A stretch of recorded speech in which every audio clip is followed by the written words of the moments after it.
अब आइए एक मिसाल मैं आपको सुनाऊं। आपने सुना है कभी, एक ही सफ में खड़े हो गए महमूद और अयाज, न कोई बंदा रहा न कोई बनता नवाज। कभी सुना आपने ये शेर? हाँ, ये महमूद और अयाज जो सुना है, ये कौन था मालूम है आपको? एक ही सफ में खड़े हो गए महमूद और अयाज। महमूद बादशाह था, महमूद गजनवी, और उसका गुलाम का नाम था अयाज। महमूद के बहुत से गुलाम थे, लेकिन महमूद सबसे ज्यादा मोहब्बत अयाज से करता था, सबसे ज्यादा प्यार उसको अयाज से था, वो सबसे ज्यादा बात अयाज की सुनता था। दूसरे गुलामों को थोड़ी तकलीफ हो गई कि हम भी तो गुलाम हैं, हमें बादशाह इतना नहीं मानता जितना अयाज को मानता है। धीरे धीरे ये खबर अयाज के कानों तक आई, महमूद के कानों तक आ गई बादशाह के, कि लोग हमारे बारे में, और जो दूसरे गुलाम है 20-50 गुलाम, वो हमारे बारे में इस तरीके की बात कर रहे हैं कि महमूद के और भी गुलाम है, लेकिन महमूद अयाज को इतनी मोहब्बत क्यों करता है? जाता है तो अयाज को लेके जाता है, नमाज पढ़ता है तो अयाज को अपने बगल में खड़ा करके पढ़ता है, खाना खाता है महमूद तो अपने गुलाम अयाज को अपने पास बिठा के खिलाता है। इतना प्यार अयाज से क्यों है महमूद को? महमूद गजनवी ने फौरन अपने सारे गुलामों को बुलाया और एक लाइन में बैठने के लिए कह दिया। महमूद गजनवी के सारे गुलाम एक लाइन से बैठ गए। महमूद गजनवी ने अयाज को इशारा किया, तुम भी तो मेरे गुलाम हो, चलो लाइन में तुम भी बैठ जाओ। अयाज भी लाइन में बैठ गया गुलामों के साथ। अब महमूद गजनवी ने कहा, हीरे का डायमंड का हार लाओ। हीरे का, सोने का नहीं, गोल्ड का नहीं, हीरा डायमंड, उससे भी ज्यादा कीमती। और हीरे के हार को उसने तोड़ दिया, और हीरे का जो एक एक पार्ट्स था, एक एक हिस्सा डायमंड का, उसने हर एक गुलाम को दे दिया। और सब गुलामों को एक एक हथौड़ी दे दी। हथौड़ा लो, सबको दिया, अयाज को भी दिया। कहा कि तुम्हारे पास क्या है? सारे गुलाम बोले डायमंड, हीरा। दूसरे हाथ में क्या है? हथौड़ा। चाहो इस हथौड़े से इस डायमंड को तोड़ दो। तुम्हारे पास जो डायमंड है, जो हीरे हैं, इनको तोड़ दो। इतना कीमती डायमंड तोड़ दो। फिर उन्होंने अपने बादशाह का हुक्म मानते हुए सारे गुलामों ने हथौड़ा मार दिया, डायमंड तोड़ दिए। अयाज ने भी तोड़ दिया, सारे गुलामों ने तोड़ा, कोई नहीं बचा, सब ने हथौड़े मार दिए और डायमंड तोड़ दिया। अब महमूद ने एक एक करके सबसे पूछा, तुमने डायमंड क्यों तोड़ा?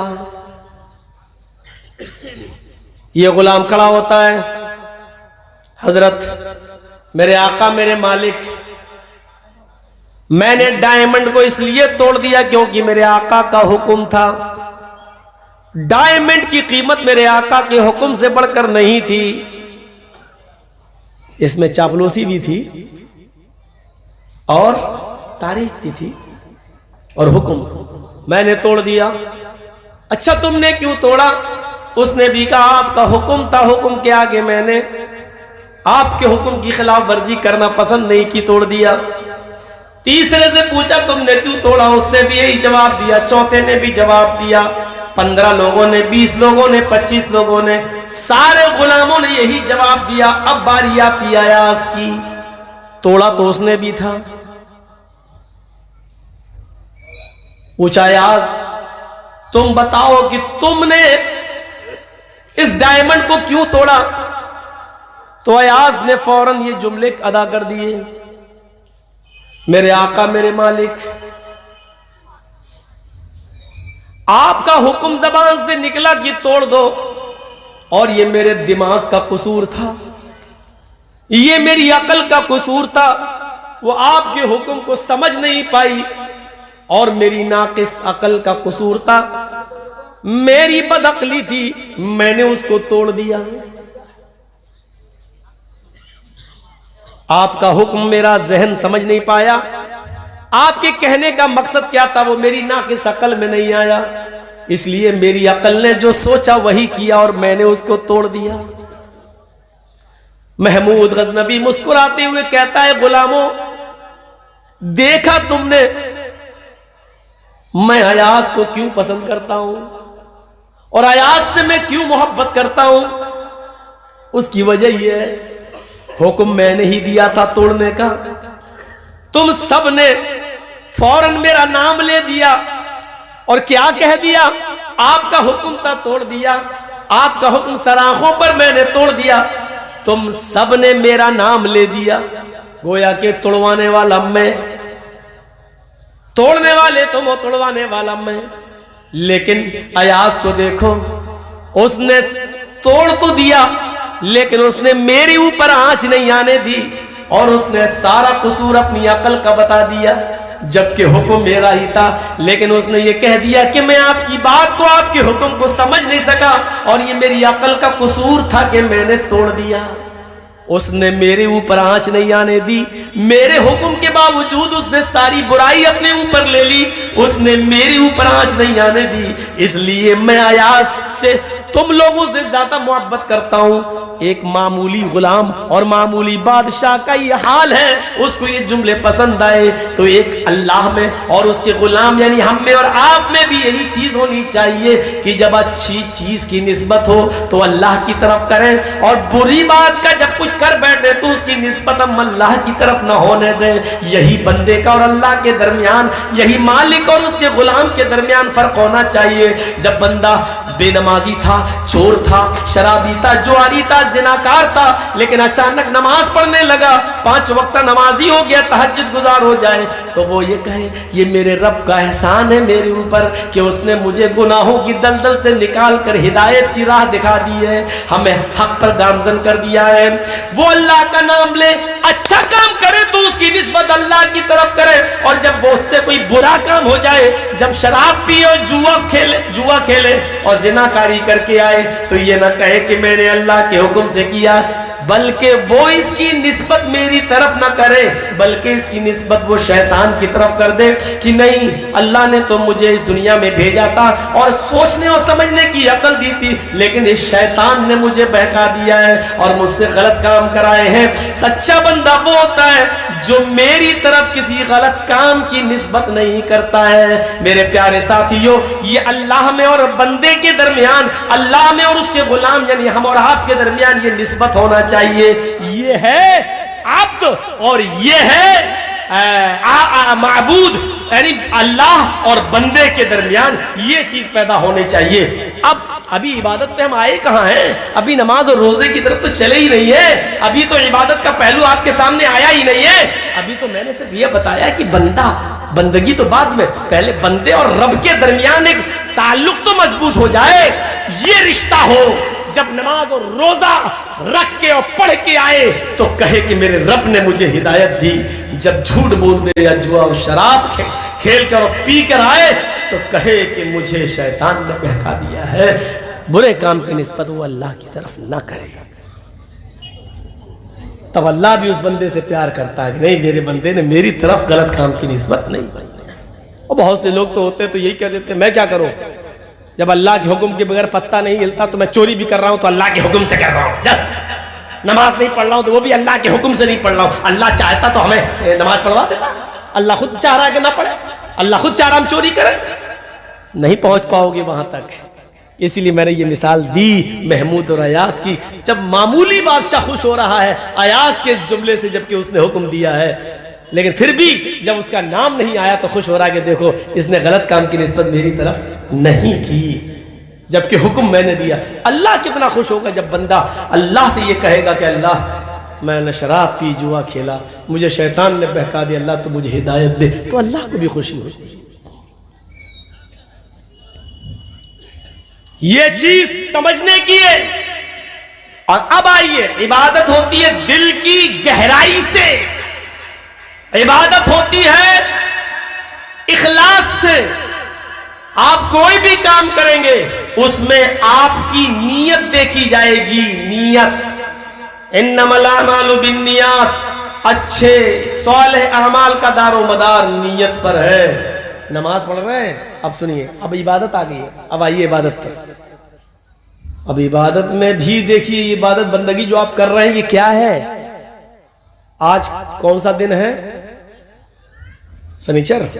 मान लो आज जुमा है, अरे मान लो आज जुमा है, मस्जिद भर गई है। शनिचर को मस्जिद खाली थी, इतवार को और कम लोग हो गए थे। वो दिनों के हिसाब से होता है। शनिचर को तो जुमे के दिन असर में कुछ ज्यादा लोग हो जाएंगे, मगरिब में भी पाक रहते हैं ना, नहाए धोए रहते हैं, तो मस्जिद भी नमाजियों की तादाद बढ़ जाती है। अब जैसी सैटरडे लगा 8-10 कम हो गए। क्यों? अब वो बाकी नहीं रहे। और मंगल बुध होते होते बिल्कुल मस्जिद में एक सफ भी नहीं रहती है, 5-6 आदमी। कभी किसी किसी मस्जिद का तो हाल ये है कि मौज़िन ही अजान देता, मौज़िन ही नमाज पढ़ता। जर्जीत साहब आपके गांव में आए जुमा पढ़ाने के लिए, देखा मस्जिद भरी पड़ी है, तिल रखने की जगह नहीं। शनिचर को मस्जिद खाली थी, इतवार को खाली थी, पीर सोम को खाली थी, मंगल को खाली थी, बुध को नहीं आए। जुमेरात के दिन भी हमने हटिया की बाजार का, मस्जिद में नहीं दिखाई दिए। जुमे में पहली सफ में बैठे हैं, पहली सफ में 11 बजे आके बैठ गए। सऊदी अरब का रुमाल भी डाल लिया, जन्नतुल फिरदौस भी लगा ली, आगे बैठे हैं। जर्जी साहब खुतबा दे रहे हैं, देखो आगे बैठे। ये तो कल तो दिखा नहीं था, परसों भी नहीं दिखा, ये आज आगे। माशाल्लाह बड़ी है। जर्जी साहब ने नमाज जुमा पढ़ाया और जुमा पढ़ाने के बाद आगे बैठे हुए एक आदमी से पूछ लिया, माशाल्लाह आज तो आप अगली सब में आए थे, अरे कल तो नहीं दिखे थे, परसों भी नहीं दिखे, पूरा हफ्ता नहीं आए, आज? वली साहब आज जुमा है। क्या है? आज जुमा है। अच्छा अच्छा अच्छा अच्छा, जुमा है, मतलब जुमे को अल्लाह ताला देखता है, बकिया दिन नहीं देखता है। नहीं नहीं, ऐसी बात नहीं है। फिर आज जुमा है, उसके मुंह से जुमे ही निकल। अच्छा अच्छा अच्छा अच्छा, मतलब यह है कि जुमे के दिन नमाज पढ़ के इतना सवाब मिल जाता है कि फिर पूरे हफ्ते ना हो तो चलेगा, पूरे हफ्ते का कवर हो जाता है। अरे नहीं मौलाना, ऐसी बात नहीं, पढ़ना तो और भी दिन चाहिए। तो क्यों नहीं पढ़े थे? तो आज क्यों आ गए हो? आज जुमा। अरे वही तो मैं पूछना चाह रहा हूं, आज जुमा है तो आज क्यों आए हो? इसका मतलब अल्लाह ताला सिर्फ जुमे ही को देखता है, बकिया दिन नऊजुबिल्लाह अंधा हो जाता है क्या? अरे नहीं मौलाना, कैसी बात कर, आज नहाए धोए हैं, आज क्यों? आज बहुत अच्छा दिन था। ओ बकिया दिन खराब है? नहीं यार मौलाना, नहीं यार, मुझे समझाओ यार, मेरी समझ में नहीं आ रहा, आज क्यों आए हो? जुमा है तो क्या मतलब है? मतलब जुमे ही के दिन अल्लाह ताला सवाब देता, बकिया दिन अगर आओगे तो गुनाह पड़ेगा? नहीं, ऐसी बात नहीं। फिर मुझे बताओ क्या बात है? अल्लाह ताला क्या सिर्फ ये कहता जुमे शनिचर को नहीं रोज पढ़ना चाहिए? फिर क्या बात? अरे मौलाना साहब, अगर जुमे के दिन भी अब आ रहा है सही बात पर, अरे मौलाना नहीं आना चाहिए तो जुमे के दिन? अरे नहीं यार, जुमे के दिन नमाज नहीं पढ़ेंगे तो गांव वाले कहेंगे बड़ा कमीना, देखो जुमे तक की नमाज नहीं पढ़ता है। अरे तो इतनी देर से हमें क्यों पागल बना रहे हो? जुमा है जुमा है जुमा। ये कहो ना कि मोहल्ले वालों के डर से और गांव वालों के डर से आया हूं, ताकि वो ये ना कहे तुमने दिमाग खराब करके रख दिया मेरा, जुमा है। जो भाई तो मैं कहूं कि जुमा है, जुमा क्या मतलब? ये कहो ना कि जुमे के दिन भी अगर हम नमाज नहीं पढ़ेंगे तो गांव वाले ही कहेंगे बहुत बड़ा कमीना। तो आपने अल्लाह के लिए कहां जुमा पढ़ा? आपने तो गांव वालों के डर से और गांव वालों के ये न कहने की वजह से आपने नमाज पढ़ी। ये आपका जुमा बेकार, ये इबादत बेकार, क्योंकि आपने गांव वालों के डर से पढ़ी। अब जुमा भी बेकार गया आपका। हफ्ते में एक दिन की नमाज पढ़ रहे वो भी बेकार, वो भी गांव वालों के डर से। मन सल्ला युराई फक़द अशरक, जिसने लोगों को दिखाने के लिए नमाज पढ़ी उसने शिर्क किया। हदीस है साफ। ये जुमा भी मेरे लिए शिर्क हो जाएगा, क्योंकि हमने अल्लाह के लिए नहीं गांव वालों के लिए पढ़ा। हमने जो रुकू किया वो अल्लाह के लिए नहीं गांव वालों के लिए किया। जो सजदा कर रहे वो अल्लाह के सामने नहीं गांव वालों के सामने कर रहे। ये जुमा भी शिर्क हो जाएगा। इबादत को समझने की कोशिश करो, इबादत है क्या चीज? हफ्ते में एक दिन हम नमाज पढ़ने जा रहे हैं जुमे की, वो गांव वालों के डर से जा रहे हैं। ये है नियत। हम ना तो इबादत सही कर रहे हैं, ना अल्लाह के बंदे ही सही से बने हुए हैं, ना हम उसको माबूदी सही तरीके से जान रहे हैं,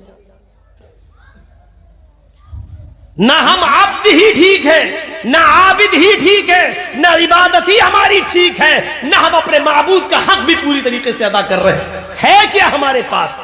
हम इबादत से आज हट नहीं रहे, सिर्फ इबादत पर हमारी तकलीफ हो रही है। मुझे बताइए तो कहां है ये हमारे पास? अब इबादत भी है तो कैसी है? अल्लाह अकबर। सामने घड़ी भी लगी हुई है,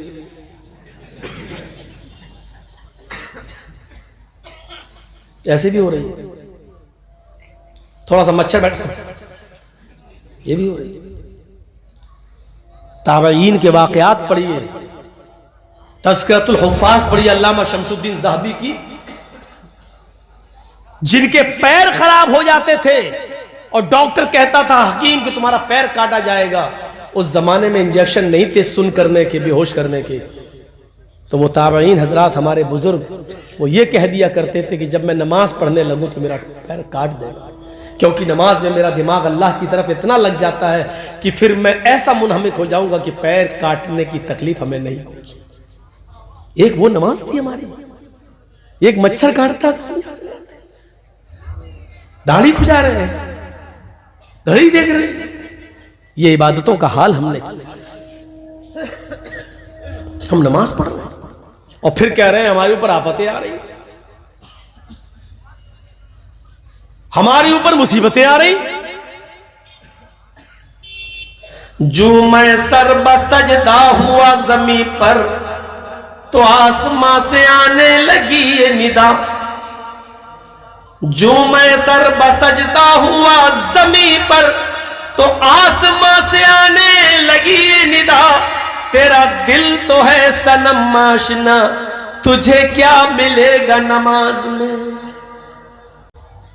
मेरे बंदे तू नमाज में मुझसे मांग रहा है अल्लाहुम्मा ग़फ़िरली वरहमनी वहदनी वाफ़िनी वरज़ुक़नी।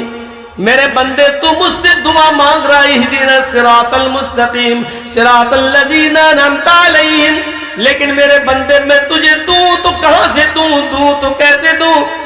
जो मैं सर बसजदा हुआ जमीन पर तो आसमां से आने लगी ये सदा।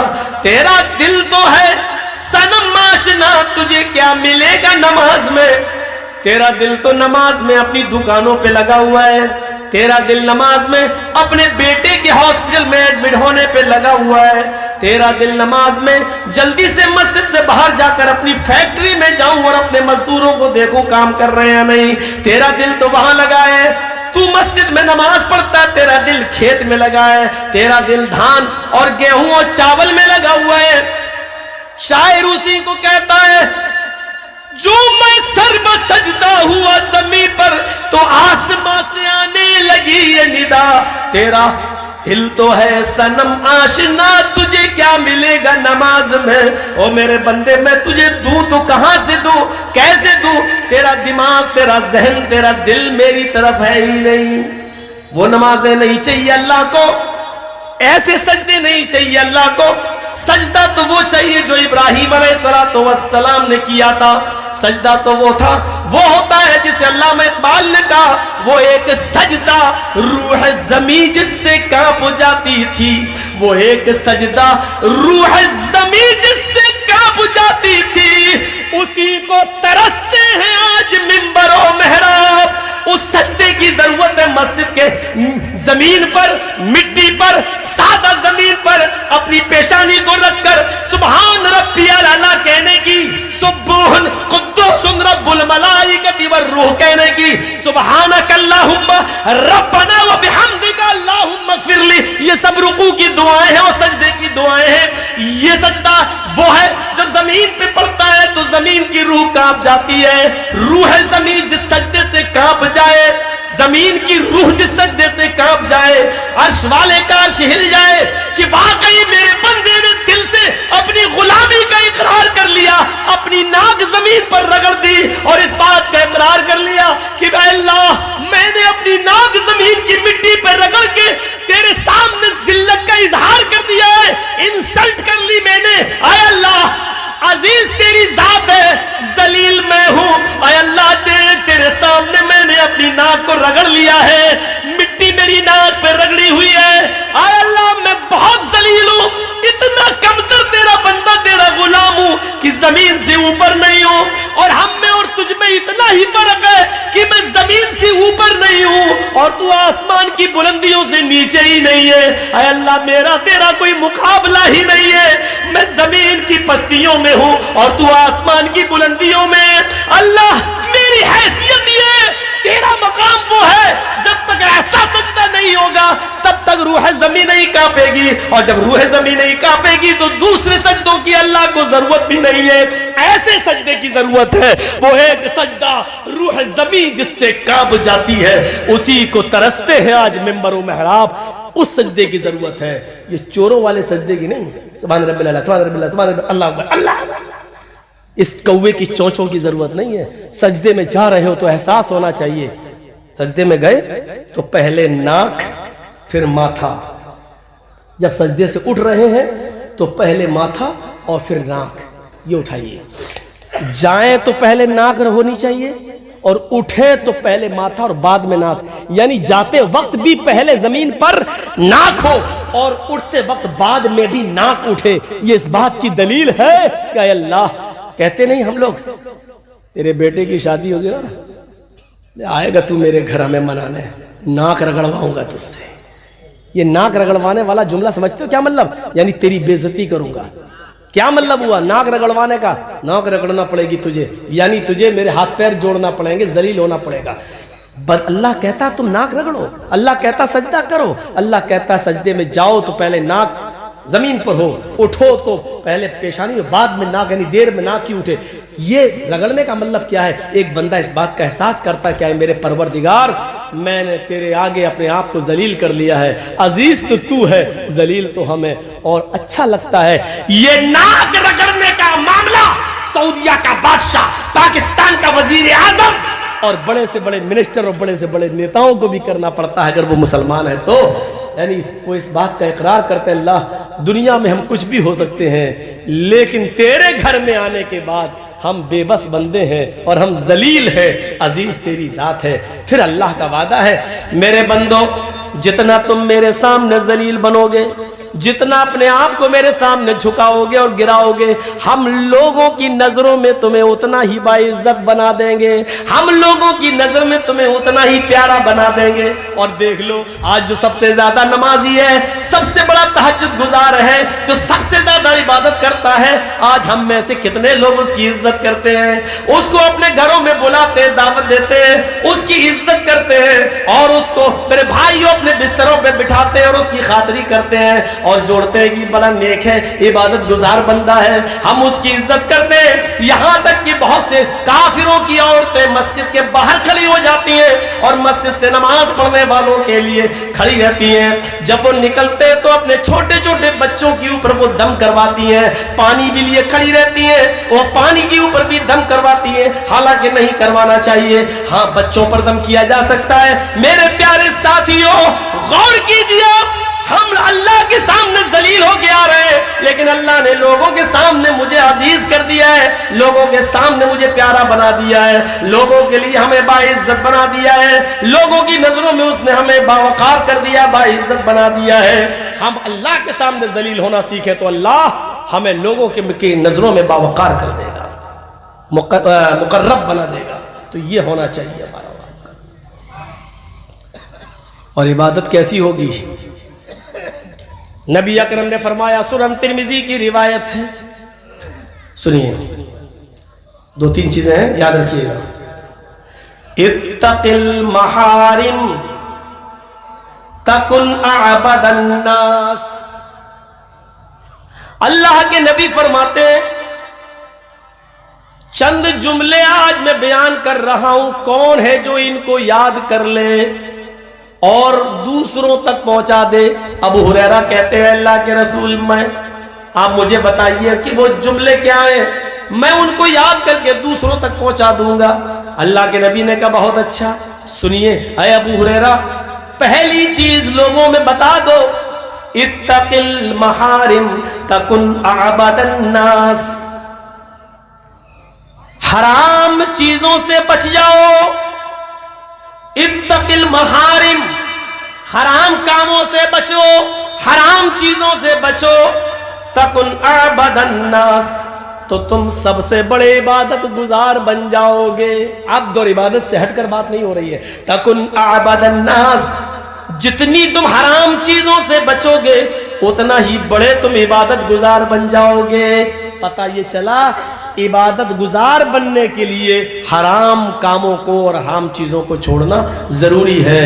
हम हराम रोजी भी खाएं और नमाज भी पढ़ें तो कबूल नहीं है। हाँ, सूद और ब्याज भी खाओ और नमाज भी पढ़ो, नहीं होगी। रिश्वत लो और नमाज भी पढ़ो, नहीं होगी।